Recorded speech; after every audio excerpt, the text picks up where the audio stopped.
We will take a few minutes to talk with Representative Tom Tiffany, Republican from Capitol Hill. He serves the state of Wisconsin, serves on the Judiciary and Natural Resource Committee. Representative Tiffany, good morning. Thanks for calling, for being on the program today. Yeah, good morning, Pedro. When it comes to the Signal app, you've heard a lot from the administration yesterday as far as if it was classified, if it was not, were they word plans, were they not? What's your sense on all of that the day after? So I think they should seek accountability. I mean, in particular, Michael Waltz should answer for how this happened, and knowing the president's chief of staff, Susie Wiles, she's going to get to the bottom of this and figure out what happened.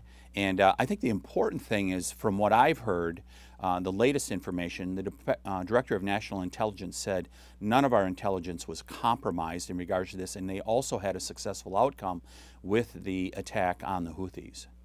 When you talk about Mr. Waltz or the National Security Advisor, accountability is one thing. Would you go as far as resignation at this point? No, I mean, somebody makes a mistake. I mean, I think I was a small business owner for 20 years. That's not the first thing you do unless it's a catastrophic mistake. This has not been a catastrophic mistake, but there should be accountability and make sure it doesn't happen again. Well, I know you don't serve on the direct committees, but as far as the fact that it happened in the first place, does it suggest as far as issues or concerns with the Defense Secretary, Pete Hegseth?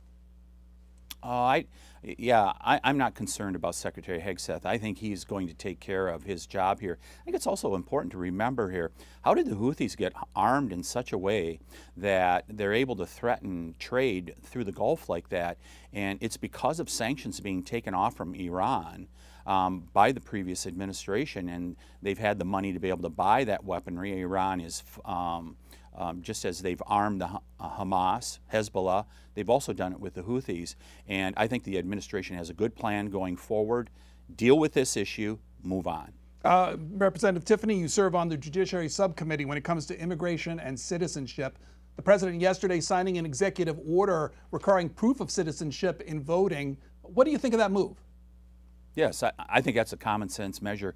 And I mean, this is one of those that's an 80% issue where most Americans go, yeah, you should have to be a citizen. You should prove yourself a citizen in order to be able to vote.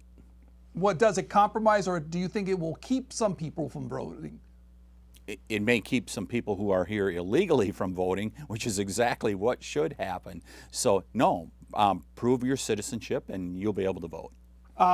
When it comes to issues with immigration overall, we heard from the administration in its initial days about efforts to deport and how many people were rounded up. I don't know if we hear as much of that today, but what's your sense when it comes to deportations from the Trump administration? Where are we at now, 2 months into the administration? There's no doubt that these activist judges have slowed things down a little bit as far as the deportations. I mean, we had a mass importation program over the last 4 years, over 10 million people. We can do a mass deportation program, and it is the height of absurdity that you have a circuit court judge that says to a plane load of violent criminals being returned to their home country, saying to the administration, you got to turn that plane around and bring them back to America. I mean, that's a judge that has clearly exceeded his authority. When it comes then to the president, the administration using the Alien Enemies Act as a means to make that happen, was that an appropriate move, and why do you think that?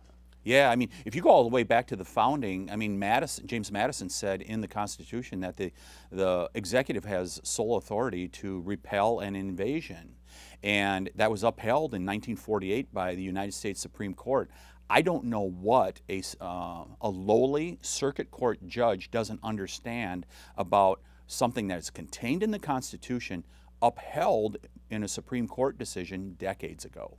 Then are there other means, say if it's not going to be from the act itself, could the administration go ahead and remove, say, Venezuelans from other means and continue on that route? And why not that route? Yeah, I'm sure they're researching how to go about that, but if I'm the administration, I'm contesting this all the way to the Supreme Court. This goes to the fundamental issue of the separation of powers.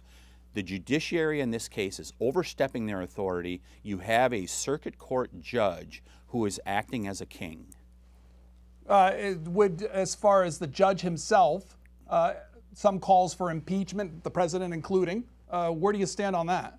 Well, I think next week we're going to take a different approach on House floor, where we're going to take up the Rogue Rulings Act, where we're going to try to limit what these rulings can affect. It only will be germane to that particular case. I'm hoping we're going to hit somewhat of a middle ground here that may be acceptable over in the Senate, to be able to get past cloture, to be able to send a message to the courts that, we don't want to use impeachment on judges. Justice Roberts expressed concern about that. We don't want to go there, but there has to be some accountability for these rogue judges. And could you elaborate on what a middle ground would look like? There's headlines even yesterday, Speaker Johnson himself saying about the congressional authority over federal courts. Well, I think everything should be on the table, but let's start with saying to these judges that your decision is going to be only germane to what was filed in this case, that you don't get this blanket authority to have a restraining order or an injunction that is nationwide. If that goes forward, and even Speaker Johnson saying they have some authority, does it become a separation of powers issues, do you think? It perhaps could. How so? So we have the ability in Congress to be able to set the conditions for the judiciary. The problem we have at this point is that the judiciary, with judges like Bossberg, they're exceeding their authority. They're trampling on the Article 2 reservations for the executive branch. And I suppose then, going back to your original point, legislatively, that's how you want to work through this. A hearing set for next week. How long do you think before we see some text or efforts, to further flesh out what you'd like to see? I think this is going to be ongoing. We in the Judiciary Committee take this very seriously. There has been issues, Congressman, Republicans in some cases when it comes to the issue of town halls. Where do you stand on that? Oh, we should be doing town halls. I mean, I'm not going to speak for my colleagues.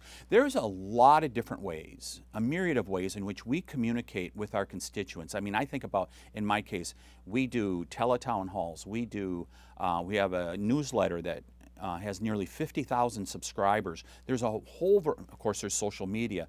We have all these different ways that we communicate with people, and town halls are just one of them. I did 7 in-person town halls just 2 months ago, and I'll continue to do them. Will you do them in person? Oh yeah, we did 7 in person 2 months ago, and I'll continue to do in-person town halls. Oh, the only reason I ask is that you've probably seen it, your local television station there in Wisconsin, one of them with some constituents outside your office saying, we want a town hall with Tom Tiffany, some holding signs. You've probably seen that story. What's your response to that? Well, first of all, they were all allowed to come up to my office on the 2nd floor and express their concerns, so we took their input. But the second thing is, they need to subscribe to the Tiffany Telegram, then they would know when we have these town halls. They could have showed up 2 months ago when we had 7 of them across the district. For those who went up to your office or those you've heard otherwise, what's the main concern they're expressing, say, when it comes to Elon Musk efforts and Doge efforts? Is that the main concern, or what other things are they talking to you about? Yeah, that's the big thing. That's the talking point on the left at this point, that for some reason, they don't like that Doge is getting to the waste, fraud, and abuse that is just rampant in the federal government. And would you see, I know that you're on Judiciary, but there is an effort to codify those in legislation. Do you think that's going to be, do you think that's going to happen ultimately? Codify what? Clarify your question. As far as making Doge cuts from suggestions from Elon Musk, putting them in legislative text, letting Congress vote on those cuts. Well, yeah, we should certainly review all of the actions that Doge is taking, because, I mean, ultimately it's up to us with the power of the purse to decide whether we're going to fund this stuff. We should see what they are doing, but it's up to us in Congress with the appropriations process to remove some of that spending that is inappropriate. This is Representative Tom Tiffany. He serves the state of Wisconsin. He is a member of the Judiciary Committee, the Natural Resources Committee as well, and also a member of the Freedom Caucus. Representative Tiffany, thanks for your time. Good to join you this morning, Pedro. Again, we